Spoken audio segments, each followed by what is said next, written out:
Classes में स्वागत है बच्चों। कैसे हैं आप? आज मैं जो लेकर चल रहा हूं चैप्टर इकाई 2 का, और दो में जो है इकाई 2 में जो है रूसी क्रांति के किन्हीं दो कारणों का वर्णन करें अथवा रूसी क्रांति के कारणों का वर्णन करें। ये दोनों जो है ये लघुत्तरी में आ गए 60 शब्दों में, और ये दीर्घोत्तरी में आ गया। बहुत ही इंपॉर्टेंट क्वेश्चन है, रूसी क्रांति के कारणों को लिखें। और ये इतना इम्पोर्टेंट है कि आप सोच सकते हैं 2017 और 2019 में 2 बार पूछा गया है। हो सकता है इस साल इस बार परीक्षा में आवे। तो रूसी क्रांति के किन्हीं दो कारणों का वर्णन करें। दो कारण बहुत ही आसान है, मैं थोड़ा डिटेल बताऊंगा। और जो है आंसर लिखने के पहले जो मैंने बताया है कि आर्ट्स पेपर कला पेपर जो है कला पर सजाने पर निर्भर करता है। रूसी क्रांति मैंने इसे सजाया। रूसी क्रांति कब हुआ? नवंबर 1917 ईस्वी आता है ऑब्जेक्टिव में। शासक इस समय कौन थे? जार निकोलस द्वितीय। और जार की पत्नी का क्या नाम था? जरीना। जार के धर्म गुरु का क्या नाम था? रासपुटिन। जार के धर्म गुरु का क्या नाम था? रासपुटिन। और जार ने कब गद्दी त्यागा? 12 मार्च 1917 ईस्वी। अक्टूबर की क्रांति कब हुई? 7 नवंबर 1917 ईस्वी। मुख्य रूप से रूसी क्रांति तभी जो है पूरा होती है जब अक्टूबर की क्रांति होती है, या बोल्शेविक भी इसे कहते हैं, बोल्शेविक की क्रांति। इसमें क्वेश्चन भी पूछा जा सकता है कि बोल्शेविक, कभी कभी ये पूछ दिया जाए कि बोल्शेविक क्रांति के कारणों का वर्णन करें, तो आप घबराइए नहीं, उसका भी आंसर यही होगा। यहाँ जो भी बातें हैं ये सभी बातें बहुत ही महत्वपूर्ण ऑब्जेक्टिव है, VBI ऑब्जेक्टिव है। इसमें 1 2 3 4 5 6 ऑब्जेक्टिव है कि रूसी क्रांति कब हुई? नवंबर 1917 माना है। तो अब देखते हैं कि आखिर क्या है कि रूस में क्रांति क्यों हुई। विश्व इतिहास की महत्वपूर्ण घटना यह है कि रूसी क्रांति आखिर क्यों हुई। रूसी क्रांति के किन्हीं दो कारणों का वर्णन करें। देखते हैं कारण आखिर क्या हुआ रूसी क्रांति।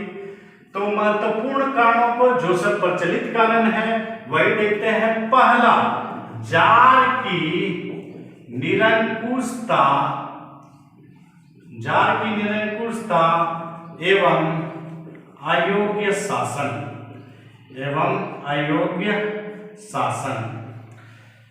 1917 से पहले 1917 से पहले रूस में जो है एक दूसरे तरह के वंश थे जिसका नाम था रोमनोव वंश। क्या नाम था बच्चों? रोमनोव वंश था। और इस समय जितने भी राजा होते थे, सम्राट जो बनते थे, उसे जार कहा जाता था। जितने भी सम्राट बनते थे, सम्राट को क्या कहा जाता था? जार कहा जाता था। कभी कभी ये पूछा जाता है क्वेश्चन कि रूस के सम्राट को क्या कहा जाता है? तो जार का क्या अर्थ होता है? सम्राट, ना कि पानी रखने का बर्तन। ये सब ऑब्जेक्टिव में आता है, VBI ऑब्जेक्टिव है। तो जार की निरंकुशता एवं अयोग्य शासन। निरंकुशता मतलब होता है निजोर अंकुश, निजोर अंकुश। आप जिस पर जो है किसी भी प्रकार का अंकुश नहीं लगा सकते हैं। इस समय रूस के जो शासक होते थे वे अपने आप को बहुत ही शक्तिशाली समझते थे। वो बोलते थे मैं ईश्वर का प्रतिनिधि हूं। उसे गरीब जनता, किसान से के दुख दर्द से कोई मतलब नहीं था। और यही कारण है उसमें कोई भी योग्य शासन का जो है गुण नहीं था। यही कारण है कि रूस में क्रांति हुई। दूसरा आते हैं पॉइंट, कृषकों की दयनीय स्थिति। कृषकों की दयनीय स्थिति। किसानों की जो है, कृषक मतलब किसानों की दयनीय स्थिति। किसानों की स्थिति बहुत ही खराब थी। हालांकि रूस में जो है किसानों के सुधार के लिए 1861 ईस्वी में जॉन अलेक्जेंडर द्वितीय ने कृषि दासता समाप्त कर दिए, लेकिन फिर भी किसानों की स्थिति में कोई भी सुधार नहीं हुआ, क्योंकि उसके पास छोटे छोटे टुकड़े जमीन थे और खेती जो करते थे वही पुराने रीति रिवाज के अनुसार करते थे। इसलिए किसानों की स्थिति में नहीं सुधार होने के कारण और उसमें ज्यादा कर का दबाव डाला गया, जिसके कारण किसानों ने भी क्या कर दिए, जार के खिलाफ आवाज उठाने लगे, जार निकोलस द्वितीय के खिलाफ आवाज उठाने लगे और रूस में क्रांति होने लगी।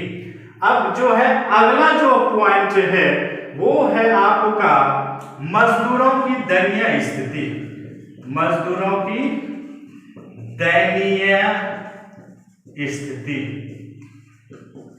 आप जानते हैं आपके यहाँ भी जो है मजदूर आते हैं काम करने के लिए, घर बनाने के लिए, खेत में काम करने के लिए।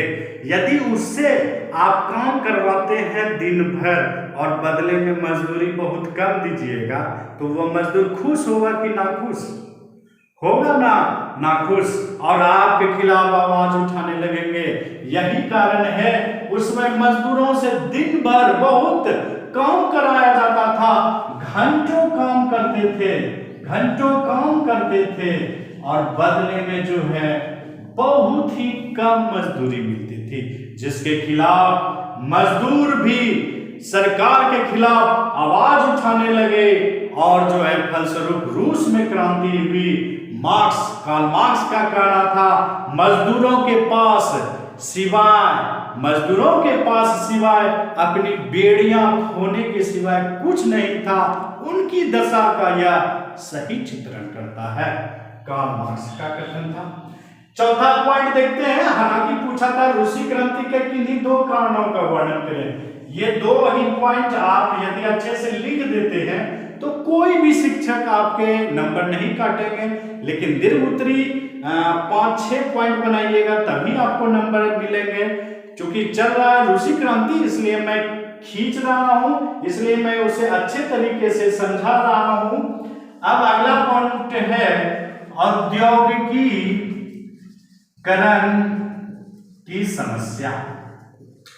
अच्छा, रूस में जो है आमदनी भी नहीं थे, सिर्फ जो है राजा महाराजा के पास जो संपत्ति हो, किसी भी तरह का उद्योग नहीं था, क्योंकि राजा के पास पैसे नहीं थे, पूंजी का अभाव था। किसका अभाव था? पूंजी का अभाव था। और दिनों दिन जो है ये रूस की सरकार निर्भर कर रही थी विदेशी सरकार पर, और विदेशी सरकार का जो है कर्ज बढ़ता गया। यही कारण है कि धीरे धीरे जो है ये सभी रूस की क्रांति के कारण बने। अगला है पांचवा, रूसीकरण की नीति।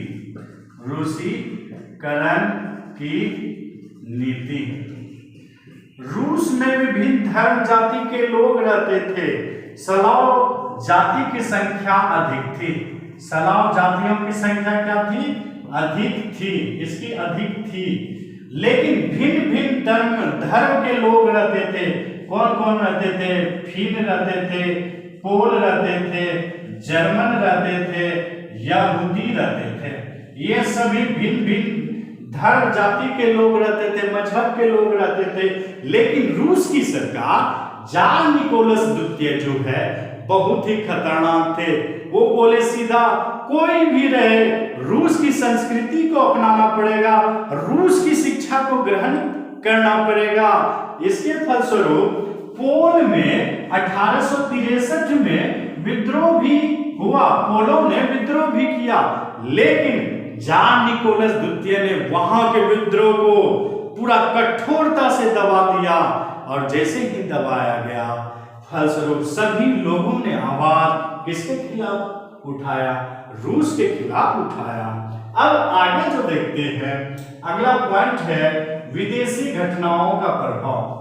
विदेशी घटनाओं का प्रभाव। विदेशी घटनाओं का प्रभाव क्या हुआ? इस समय जो है 2 युद्ध हुए विदेशी घटना में। जो महत्वपूर्ण जो है प्रचलित जो है युद्ध है, पहला है आपका क्रीमिया का युद्ध। क्रीमिया युद्ध जो कि आपका 1854 से 56 में हुआ।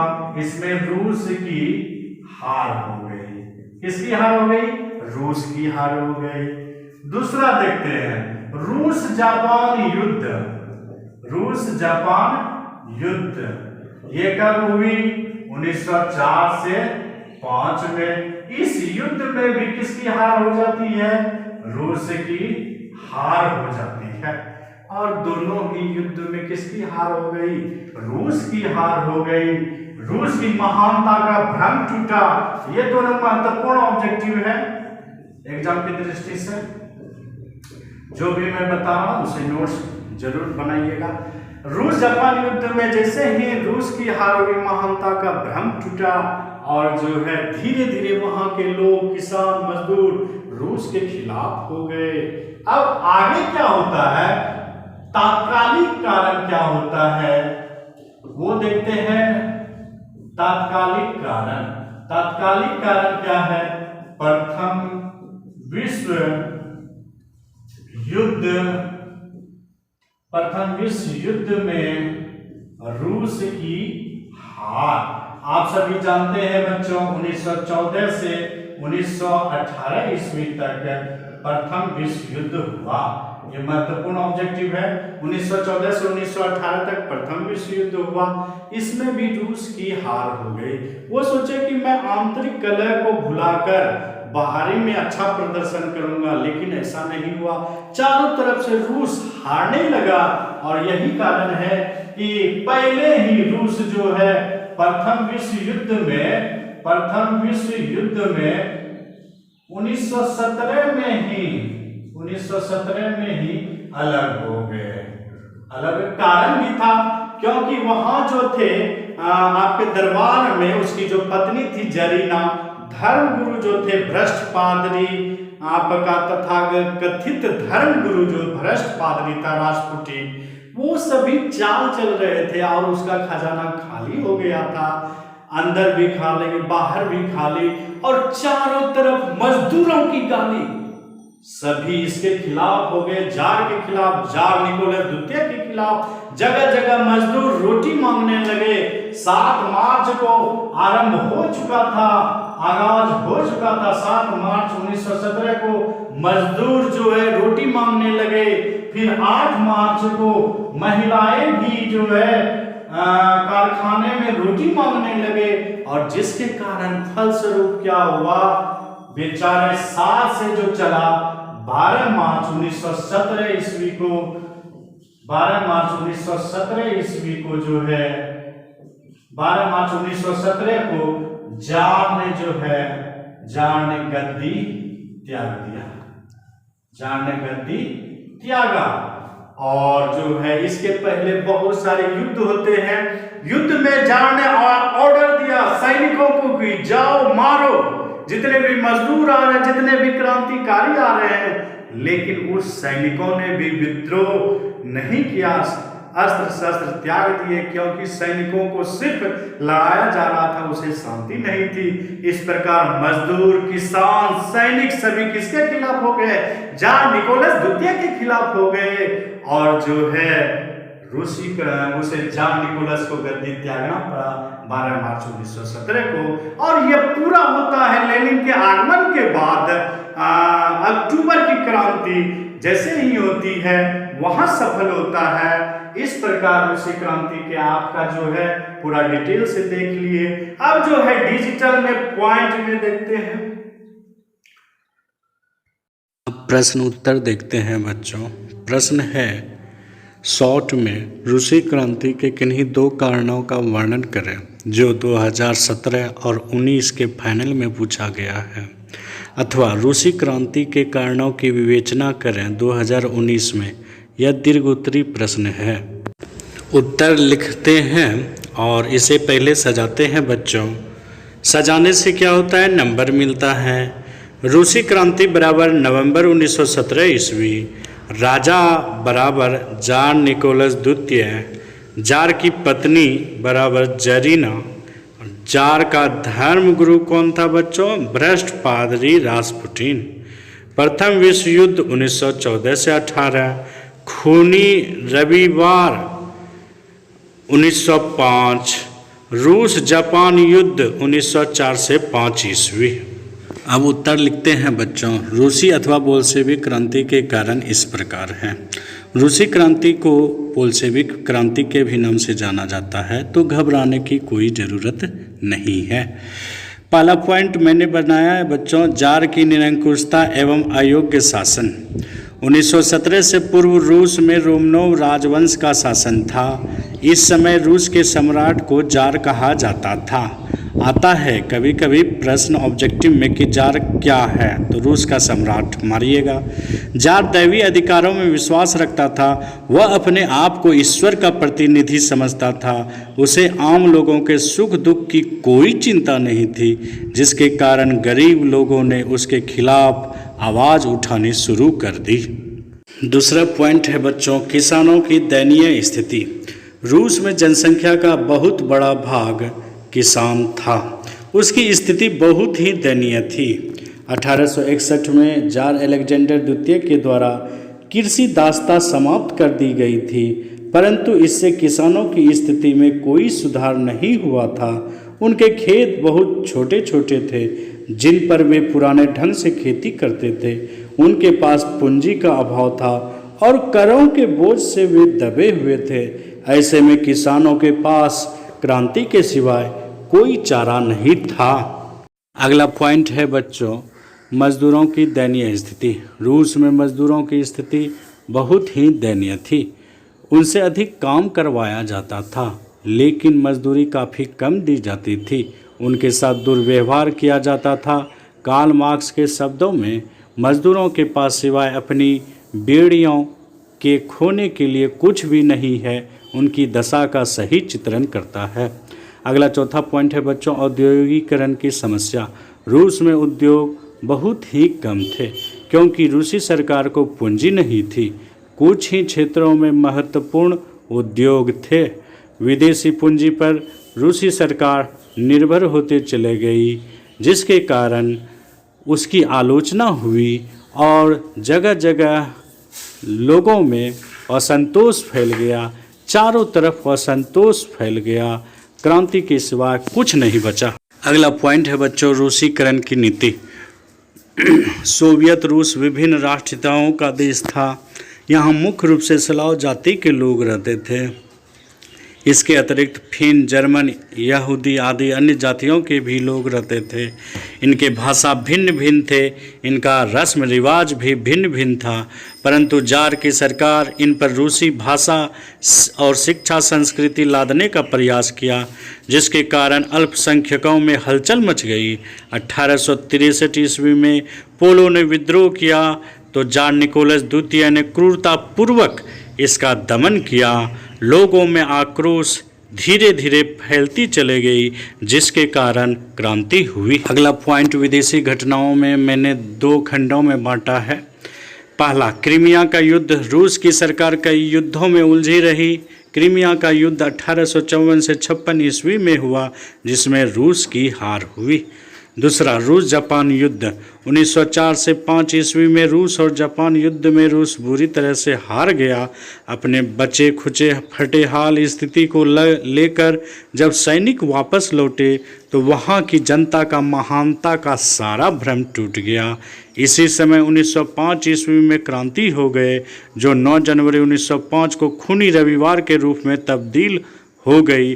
अंततः सरकार को झुकना पड़ा और सरकार को ड्यूमा का गठन करना पड़ा। तात्कालिक और अंतिम कारण। प्रथम विश्व युद्ध 1914 से 1918 तक चला। इस युद्ध में रूस मित्र राष्ट्र की ओर से शामिल हुआ। इसमें भी रूस की हार हुई, क्योंकि उनके पास किसी तरह की सुविधा नहीं थी। साथ ही साथ युद्ध के बीच में ही जार निकोलस द्वितीय ने सेना का कमान अपने हाथों में ले लिया, जिसके कारण उसका दरबार खाली हो गया।